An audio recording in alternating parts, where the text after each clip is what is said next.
Welcome back to my channel. Today I figured we'd do a get ready with me, so I'm in my getting ready outfit, which is a strawberry printed towel wrap, and I've got my hair pulled back with this red, like, you know, the influencer headband. And I've already done my base makeup. I had to use a lot of bronzer today because I put fake tan on, and my base makeup matches my natural skin tone, not my fake tan skin tone. And let me tell you guys, it was rough doing my self-tanner routine again because I have not self-tanned in probably a year or so, and I did not remember how long everything took because, you know, you gotta exfoliate, shave, moisturize lightly, and then moisturize the areas that absorb the dry skin well, and then you actually have to, like, I have to wait a couple minutes after that because I don't know, I like to be completely dry when I do it. I don't want to risk my skin being damp at all because it can affect the saturation. So I like air dry, let my skin get dry. And this is a complete tangent, but we're just gonna roll with it because we're friends here. We're having a conversation.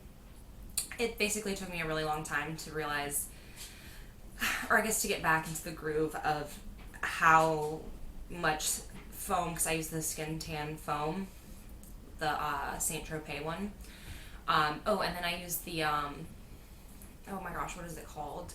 I don't know. They sell it at Sephora, and it comes in like a green or a blue or a purple. And I use their face drops for my face. Really like them because the foam, I did it, and the foam didn't go on my face. And so the next day at work, my face was my normal pale skin color, but the rest of my body was a nice light tan color. So I used the tanning drops the next night, and flawless. Woke up, my skin matched perfectly. It was great. Anyways, so I had to use a lot of bronzer today because my skin base routine, like my foundation, my concealer, my contour stick, and all that are meant for, they're like pretty much the lightest shades that you can buy in any range is what color I go for with my natural skin. So I had to use more bronzer today, and hopefully I don't look 2000s orange, but instead I look a consistent color. But I thought it would be fun to film my makeup routine today because I don't have to go to work till 6. Right now it is 2:20, so I've got plenty of time to mess around with some eyeshadow. So I thought, why not throw my camera on, film get ready with me. I have no idea what colors I want to pick out yet, so I'm going to go look at all my eyeshadow palettes and kind of figure it out.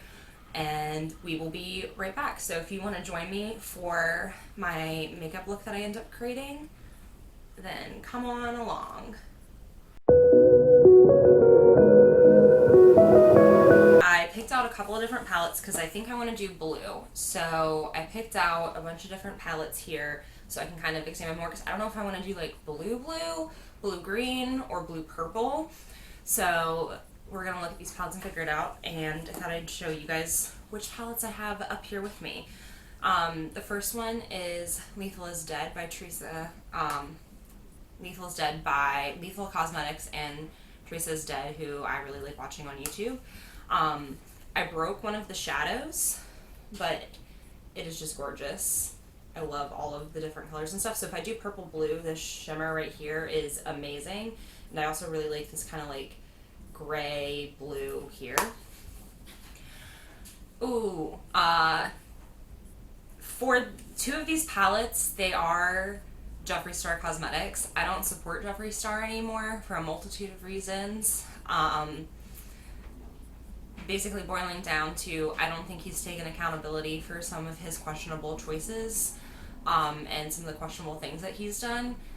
So I choose not to spend my money there, but I did go through a Jeffree Star phase. I also used to like Shane Dawson, so I bought the Mini Controversy palette.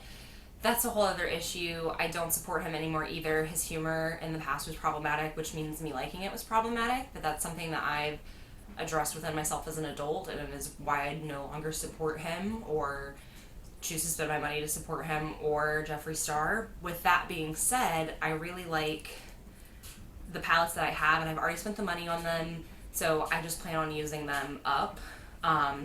So this is the Mini Controversy palette, and I really like two of the blues that are in here. I also have the Jawbreaker palette, and it also has some really pretty blues. Well, this is a purple, and if I want to do the purple look I might use, but these two blues right here are gorgeous. This palette kind of sucks, but it was on sale, so that's not surprising. For Melt Cosmetics, I expected way better performance, but if I want to do green blue, I really like this sparkly shadow right here. It's just the quality of these shadows is not fantastic. I think I got it for maybe $25, and I still would not recommend spending even more on that. This palette's really, really old. It's a Makeup Forever Artist 2 palette. Like, it's probably 10 years old. It's probably not safe to use anymore, but it also has a gorgeous blue in it. And then I have another palette with a gorgeous blue in it. It's the Fenty Beauty palette, the Moroccan Spice one. This is also a very old palette. I can't flip the mirror back, but this blue is so stunning. And then finally, for choices we have, is the Huda Beauty Mercury Retrograde palette. I love this palette. I've considered buying a second one on it just because Nebula, this shade right here, is so gorgeous. All of these shimmers, these three shimmers are amazing. The mattes are whatever in this palette, but the shadows are so stunning. Like, the shimmers are so stunning. I can't explain to you. If you've not swatched those, definitely swatch them. And if you see that palette on sale, 10 out of 10 would recommend getting it. I also moved my eye brushes over here. Normally I do my makeup standing up across the way from the way the camera is facing. But I can't get a good, I have to like move furniture out to put the camera behind the mirror, and I'd be standing weird if I was standing and filming, so we're going to try to do it sitting down from this angle. We're going to see how the filming works out, because I'm not great with the zoom on this camera. I haven't had enough time to experience it, and honestly, because this camera was a cheaper camera, it might not even have the best zoom quality possible to it. So we'll see, y'all. We're going to be figuring it out together. But you know what? I think I want to do blue. I think I want to do a lot of like shimmer. So the first thing that I'm going to do is do a brow bone highlight. I think this is as close as we're going to get. I'm using MAC Shroom as my eyeshadow highlight. And I'm just taking a Sephora, it's actually a Morphe brush, and I'm just going to place this under my eyebrow.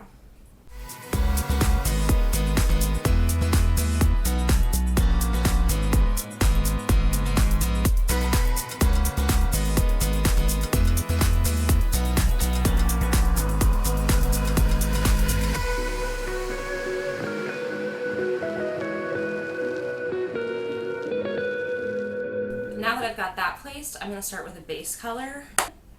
The brush, I'm going to use a Morphe brush too for my eyeshadow, and I'm going to start with using Brain Freeze from the Jawbreaker palette, and we're just going to place that in the crease.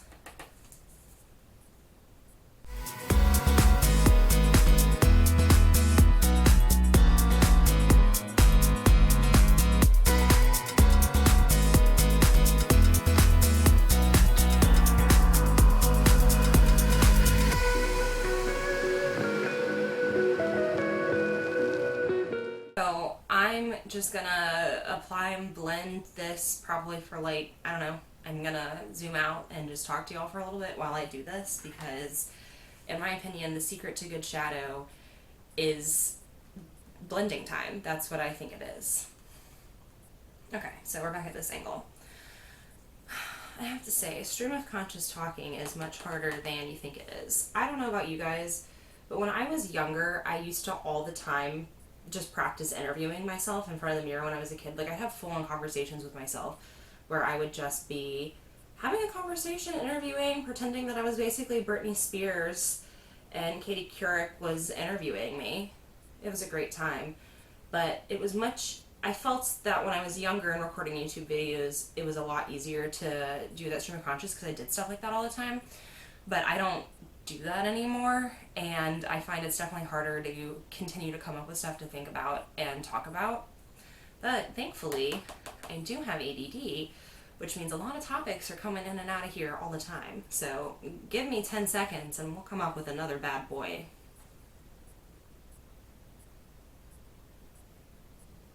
Oh, you know what? I also just realized this brush was definitely dirty because this color is got some brown in it, which is unfortunate because that's not what I was going for. But you know what? It is what it is. Makeup is just for fun, anyways. So we're not gonna cry over it, nor are we gonna start over because I don't feel like it.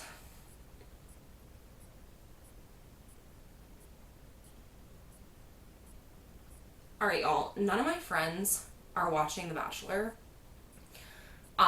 So in college, we had a group of girls. We would all get together and watch The Bachelor. And the season that I mainly remember we did that for was the season that Corinne and I think Demi were both on. Corinne with her platinum vagine. And Demi, who has since gone on to develop her own career well outside of The Bachelor, like has a podcast, is like an Instagram influencer type thing. I think she's like a spokeswoman for bi women everywhere, and I think she also might have autism or something like that. So she does a lot of just like good awareness work. But I decided to watch it this season, and I made my boyfriend watch the start of it with me, Griffin, but he does not love it, and the episodes are way longer than he's willing to sit through for it. So he watched like the first couple of episodes with me, but after just was like, don't, there's no need to wait for me to have to watch them.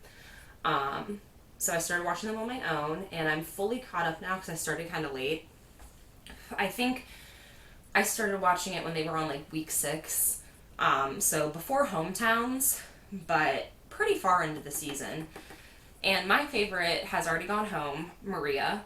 I cannot, if she's not the Bachelorette, I will be so upset. I want her to be the Bachelorette. I think she could carry that show so well on her own. I think her family setup is a good dynamic. I think she is willing to kind of like be open enough to create an engaging kind of parasocial relationship. I enjoy her. Loved the Women Tell All. Why she had to apologize and like physically make up with everyone on camera. She said, I am the bigger person and I am here. Love it.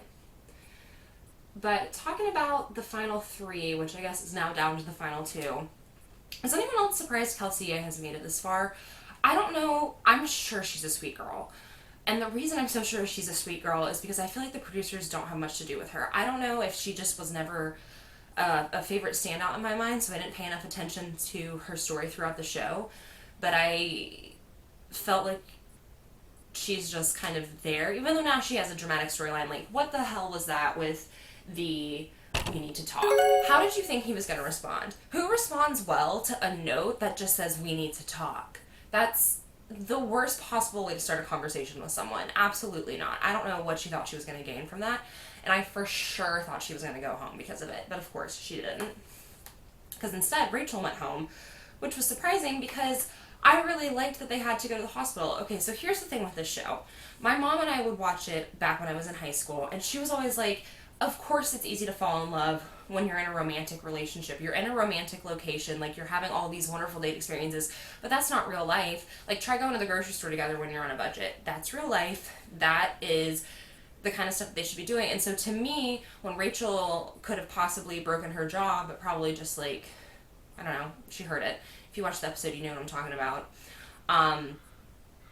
I think it's so much more real to have to go to the hospital with someone and see how they react in a stressful situation. So maybe he didn't like what he saw in her response to that situation. But for me, I felt it made it so much more real. So I was surprised that Rachel went home. And I just have had no one to talk to about that. And I needed to get that off my chest. So now let me go ahead and just finish up the baby blue in the crease. And then I'll show you guys what we're working with once I've wrapped it up. Okay, I also just realized that this is making my under eye bags look bad, so we're going to have to do something under the eyes to detract from that. This is definitely a bold makeup look, but you know what? That's what we were going for in our heads when we started this. We might not have thought it was going to be as bold as it was, but subconsciously that's where we were at. So I just finished using Brain Freeze all over in the crease, and I went pretty wide with it because we wanted to create a base. So now, next, we're going to take a brighter blue and work that in a smaller crease and on the outer edge. And the color that I've chosen today is We're gonna do Canceled from the Mini Controversy palette. I'm gonna take a more tapered brush. This one is a Sephora brush, and I'm just gonna get it dipped into this Canceled color, which is a bright blue, of course. This doesn't want to focus. Not this one. This one. This bright blue. And it's pretty pigmented, so, and we're going for bold, so we're just going in with a good amount on the brush. Place it in that inner crease. And I use small back and forth strokes to kind of drag the pigment around where I want it. And I don't want to buff this out too much, but I will kind of like I have kind of hooded eyelids, so I like to open my eye so I can make sure I'm blending in here, although it won't be seen very often. It will be when I open my eyes.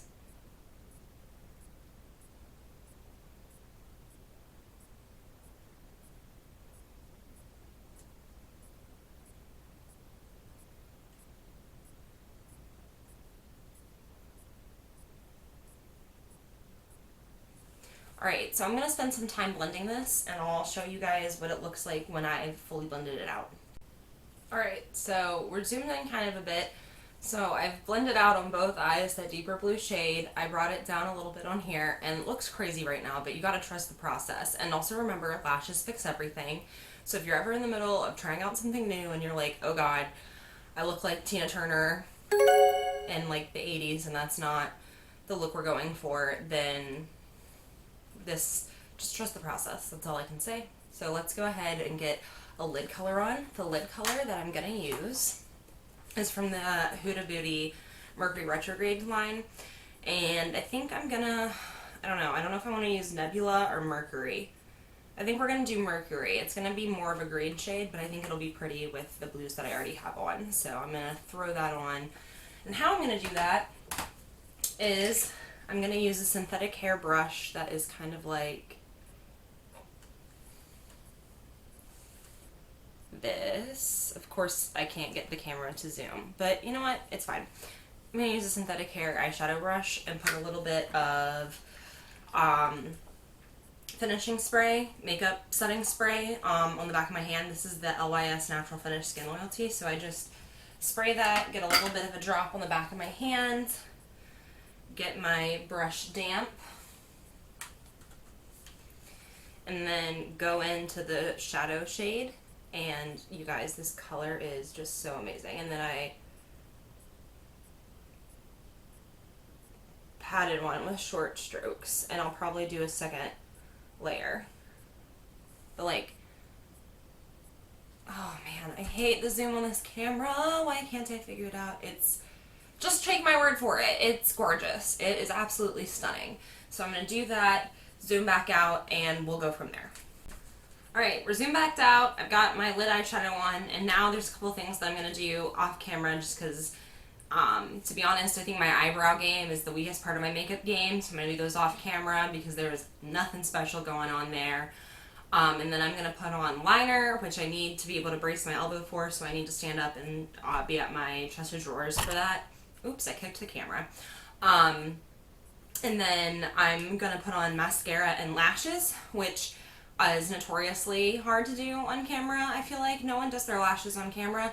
So when you see me, I'll have more of a full face on, and we'll maybe chat a little bit. We'll see. We'll see what the vibe is. Back. All right, guys, we are back. I threw on lashes, eyeliner, and that's the completed look. It's definitely a little dramatic for daytime, but I'm going to work later anyways, so it is what it is. I think it's a fun look for today. I think it's a fun spring look. And although it is like 40 degrees outside and colder than it is for spring, the sun is making it look like it's spring outside. The days are slowly getting longer, so I think it's an appropriate look. Pulled my hair back into little butterfly clips. And other than that, I'm now pretty much ready to go. I just got to put on my uniform, but it's 3:20, so I've got, I don't know, probably like 2 more hours until I really have to leave for work. So I think I'm just going to go make myself a little snack and I will talk to you guys later. Bye.